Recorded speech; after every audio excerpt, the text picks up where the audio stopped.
Que a paz de Jesus e o amor de Maria estejam sempre presentes no seu coração e na sua vida.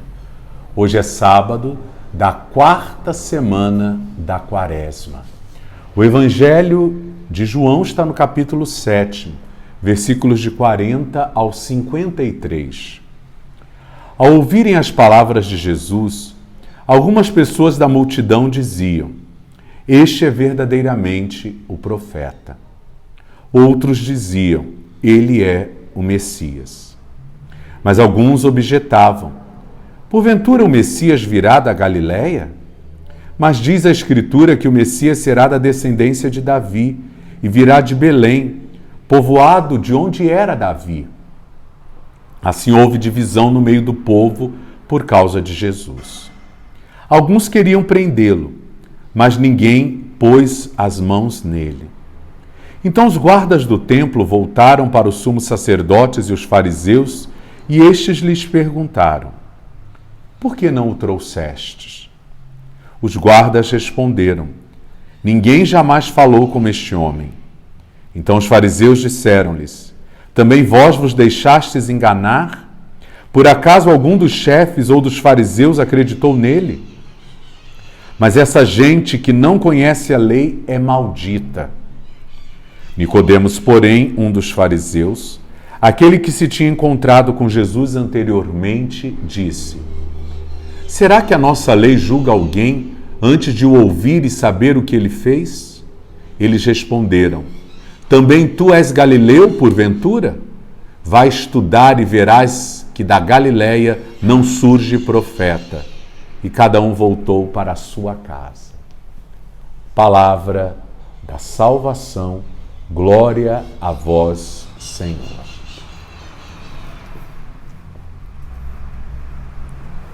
Mais uma vez, a gente percebe que as pessoas estão divididas acerca de quem é Jesus. Para uns, ele é um profeta. Para outros, ele é o Messias. Mas tem aqueles que ainda estão na dúvida, porque dizem que ele é galileu e da Galileia não vêm profetas. Dizem que o Messias deveria ser descendente de Davi e vir de Belém. Vocês estão percebendo o perigo de julgarmos uma pessoa pela aparência?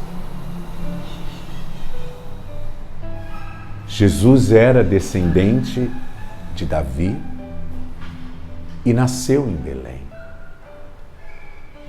E essa é uma das questões que está sendo levantada.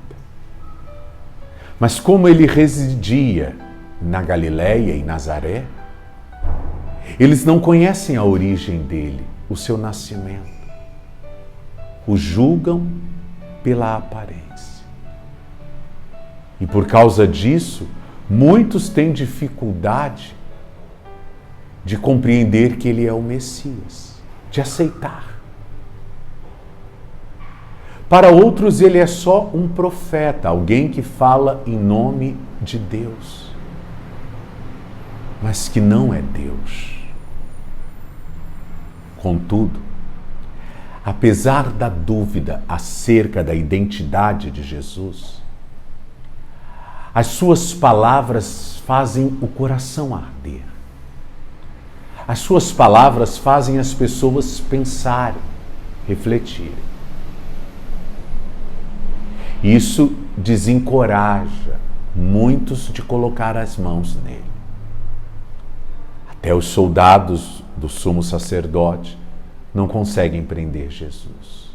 Nunca ninguém falou como ele. E eu volto a insistir com vocês. A palavra de Jesus tinha peso de verdade, porque era uma palavra refletida na vida. A vida que ele levava trazia veracidade às suas palavras. Isso fazia com que as pessoas percebessem que ele era um homem bom, um homem sincero, honesto, em quem podia se confiar, independente de estarem ou não na dúvida de quem realmente era Jesus. Nicodemos vai questionar. A lei não permite julgar ninguém sem ouvir. Mas os fariseus que estão doidos para condenar Jesus não querem ouvi-lo. E por isso partem contra Nicodemos, dizendo que ele não conhece as Escrituras, que ele precisa ler, que da Galileia não sai profeta. Quando a gente coloca na cabeça uma ideia fixa, isso pode tolir a verdade e nos levar à vivência de uma grande mentira. Os fariseus não gostavam de Jesus, queriam matar Jesus. Além de Jesus desmascará-los, Jesus muitas vezes burlou as leis que eles defendiam. Isso fazia com que eles tivessem sede de colocar as mãos em Jesus para eliminá-lo. Com isso, eles não querem um julgamento, eles querem impor uma sentença. Quantas vezes os relacionamentos são minados, inimizades são criadas, injustiças são praticadas, inocentes são condenados, porque julgamos pelas aparências, porque não queremos ouvir o outro, conhecer a história do outro, dar a ele a oportunidade de expor e explicar as suas ideias.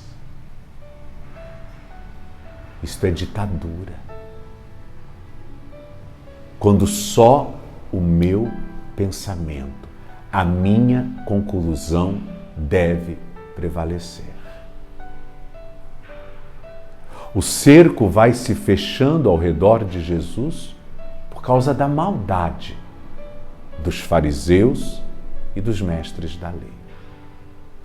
E aqueles que tentam defender Jesus, como Nicodemos, acaba sendo colocado de lado, sendo descartado. Nós temos muito esta mania de nos unir a quem pensa como nós, para destruir quem faz oposição aos nossos pensamentos. Isso é baixo, isso é mesquinho, isso é desumano. Ainda mais quando as nossas atitudes têm força de exclusão. Vocês estão vendo como que eles humilham aqueles que vêm da Galileia, porque a Galileia é a região pobre de Israel. Então os pobres não têm nada de bom para oferecer. A bondade de um ser humano, a honra de um ser humano, a dignidade de um ser humano, ela é medida a partir dos seus bens. Olhando assim, parece ser este um pensamento arcaico, mas não é. Porque até hoje eu vejo muitas famílias abastadas impedirem seus filhos e filhas de namorarem rapazes e moças pobres.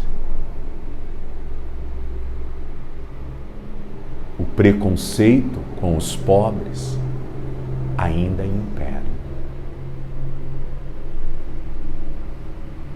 Por isso, para auxiliar no nosso processo de conversão, é que estamos vivenciando junto à Quaresma a campanha da fraternidade, que não tem nos impedido em nada de refletir sobre o mistério da paixão, morte e ressurreição do Senhor e nos preparar para isso. Pelo contrário, tem sido mais uma ferramenta pedagógica no processo da nossa conversão. Vocês veem, o padre está falando da campanha da fraternidade à luz do evangelho deste sábado. Porque a campanha propõe aquilo que os fariseus não querem, o diálogo. Como condenar Jesus, como torturar Jesus, como perseguir Jesus, como condenar Jesus se não demos a ele a oportunidade de falar, se não nos aproximamos para dialogar, se todas as vezes que nós nos aproximamos já foi ornado de preconceito, de julgamentos, de críticas, sem querer ouvir o outro, mas já tentando calar e sentenciar o outro. Nós precisamos frear essa gente. Assim como Nicodemos tentou freá-los, mas não conseguiu, porque estava sozinho. Nós precisamos nos unir, as pessoas de bem, as pessoas que têm lucidez na vivência da sua fé, precisam se unir. O diálogo tem que acontecer, porque enquanto nos omitirmos, muitos irmãos continuarão sendo julgados sem serem ouvidos, condenados sem direito de defesa. Quantas vidas foram mortas sem dar ao outro direito de se defender? Quantas vidas foram mortas simplesmente pelo julgamento de que este não serve, este não presta, este não está dentro dos padrões, tem que ser eliminados? Até hoje os fariseus sobrevivem. Até hoje os mestres da lei sobrevivem. E continuando a fazer o mesmo que fizeram no tempo de Jesus. Julgar sem dialogar, condenar sem dar ao outro direito de defesa. Continuam se achando os senhores da sociedade e agindo com prepotência e arrogância. Jesus morreu por causa da maldade desta gente. E até hoje, quantos continuam morrendo por causa da maldade desta gente? E nós que somos cristãos, conscientes da morte injusta do Cristo, vamos continuar de braços cruzados? Vamos continuar nos omitindo frente ao calvário do mundo? Não podemos. Eu vim para que todos tenham vida e a tenham em abundância. Se a vida está ameaçada, o nosso grito em favor dela deve prevalecer. Não queremos impor contra uma ditadura outra ditadura, porque estamos propondo dialogar.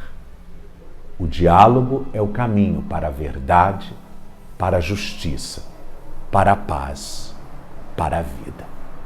Acreditemos na força do diálogo.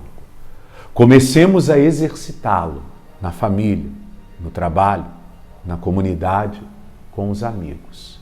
E principalmente, é hora de buscar diálogo na sociedade.